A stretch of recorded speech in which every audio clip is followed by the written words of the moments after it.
Tozalovchi serialining 115 qismi 2025 yil 12 dekabr kuni soat 21:25 da Milliy TV orqali namoyish etilishi tomoshabinlarda alohida qiziqish uyg'otmoqda.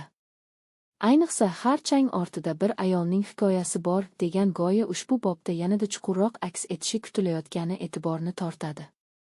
Serialning har bir qismi insonning yashirin og'riqlari va uning orqasidagi iroda haqida eslatma bo'lib xizmat qiladi. Yaratilgan muhit, dramatik ohang va obrazlarning tabiiy rivoji serialni yanada kuchli qiladi. Qahramonlar qarorlari, ichki kurashlari va hayotning keskin burilishlarida ko'rinadigan qat'iyati voqealarni ishonarli va ta'sirli tarzda namoyon etadi. Tomoshabin aynan shuning uchun qahramonlarga yaqinlashadi. Ular hayotdagi odamlar kabi murakkab va real.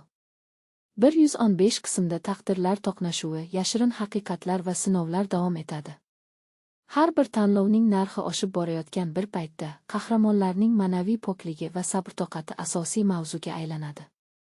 Serialning menga yoqadigan tomoni, unda kuchli dramatizm bilan birga hayotiy iliqlik ham bor.